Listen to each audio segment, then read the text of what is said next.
Basi shiriki video hii ikaweze kufikia kiongozi wa taifa la Kenya, Daktari President William Ruto. Hii ni kwa wajibu wa masuala ya kiroho,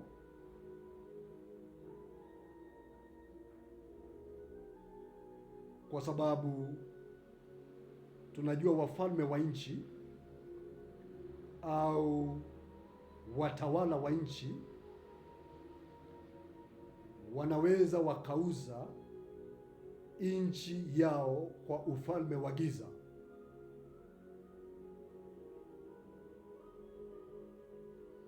Kwa hivyo mtu ukimwona kiongozi wa taifa la Kenya, naomba umfikishie ujumbe hii. Je, taifa letu la Kenya limeuzwa kwa miungu ya kigeni au kwa ufalme wa giza, au bado liko katika utawala wa kiungu? Na sababu niulize swali hili ni kwa sababu mfalme wa taifa au kiongozi anaweza akauza nchi yake kwa ufalme wa giza, au akaipeana nchi yake kwa Mungu aliyeziumba mbingu na nchi, na Mungu aliyeumba mbingu na nchi akawa ndiye anaongoza hilo taifa. Na nikugusie mfano kwa haraka ili uweze kunielewa.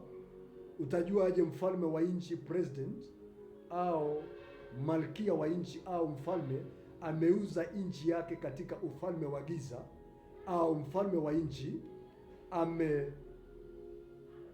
Mungu aliyeziumba mbingu na nchi, Mungu wa kweli, utawala wa hiyo nchi?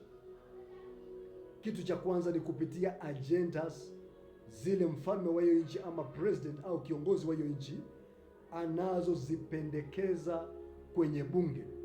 Kwa mfano, kiongozi ama president wa taifa, ukiona katika pendekezo yao itasababisha kuwe na umwagikaji wa damu, kuwe na vifo, kuwe na vitu ambazo watazipitisha, na ukiichunguza ama ukiiangalia kwa undani, ukiifanyia research, utaona inaathiri maisha ya watu, au pendekezo zao utaona inaweka watu mbali na Mungu wa kweli aliyeziumba mbingu na nchi, au ajenda zao unaweza ona zinahatarisha amani, zinaleta kutokuwa na upendo, zinaongezea chuki na uhasama, na zinavunja sheria za Mungu. Kwa mfano, ndoa ya jinsia moja, mume na mume kuoana, au mke na mke kuoana, au mwanadamu kuoana na mnyama, bestiality. Kwa hivyo, kwa pendekezo hizo katika bunge, ukiona kiongozi ambaye ako katika utawala anachukua hatua ya kuweka muhuri katika maktaba kama hizo, hiyo inatosha kutueleza au kutuonyesha huyu kiongozi wa hilo taifa anawakilisha ufalme gani. Na pia upande mwingine utaona kiongozi wa taifa kwa nia yake na anavyoendesha nchi. Kwa mfano, Afrika kuna viongozi ambaye wanaendesha nchi, ni wengi, sitawataja kwa majina kwa sababu ya muda. Wanaendesha nchi kwa sheria ya Mungu, wanahakikisha kuko na usawa, wanahakikisha haki inatendeka kwa wakubwa na wadogo, kwa maskini na matajiri. Wanahakikisha ya kwamba maskini, mwenye muhitaji, mgeni na wakazi ama wenye mji huo, wenyeji wa mji huo, wanapata haki zao kwa usawa. They pursue righteousness, they pursue justice. Kwa hivyo hao pia ukiwaangalia kwa pendekezo zao kwa bunge, utaona wanahifadhi maisha, wanataka nchi istawi, nchi iwe na amani, nchi iwe na upendo, nchi iwe na kuongezeka, nchi iwe na prosperity.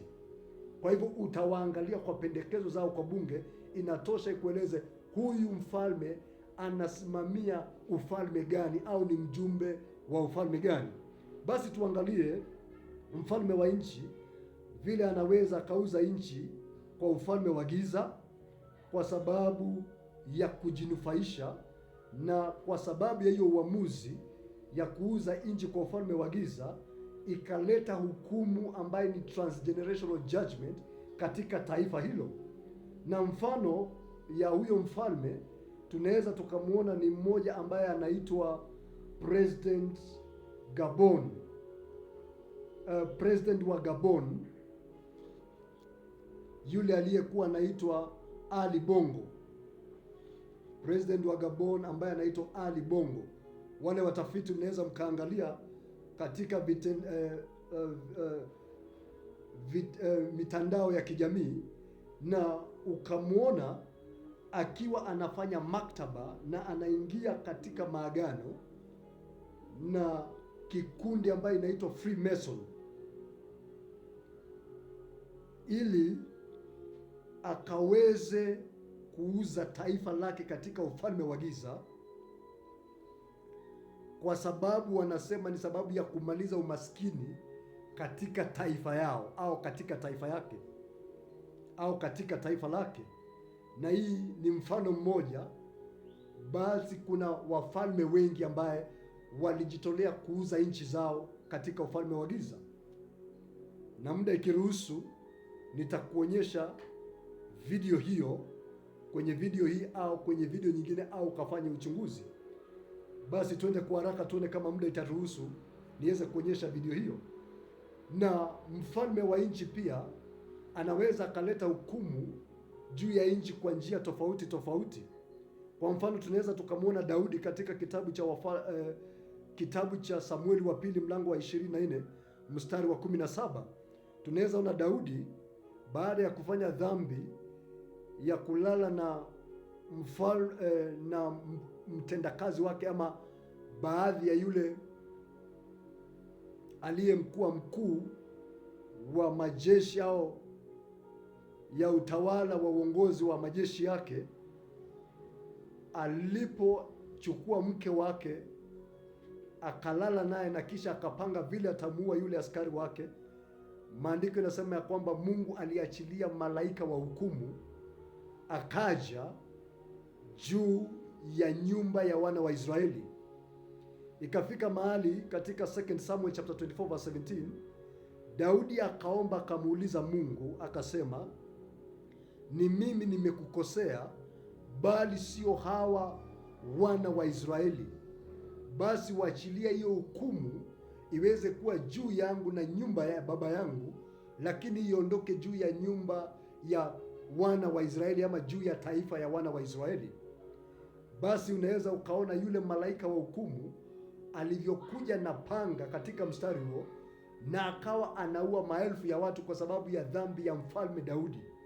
Na hii ni kumaanisha, ni mfano mzuri ya kutuonyesha mfalme anaweza akaleta hukumu kwa taifa lake kutokana na uamuzi ambaye ameufanya. Basi angalia video hii uone vile wafalme wanaweza wakauza nchi na wakapeana ufalme kwa ufalme wa giza, na ikaleta hukumu na ikaleta umaskini, taabu, dhiki. Na basi ikatosha kutueleza na kutuonyesha tunapaswa kuchagua nani katika mwaka wa 2027 na ni nani ambaye tunapaswa kuwatenga based on whom they have shown us to be.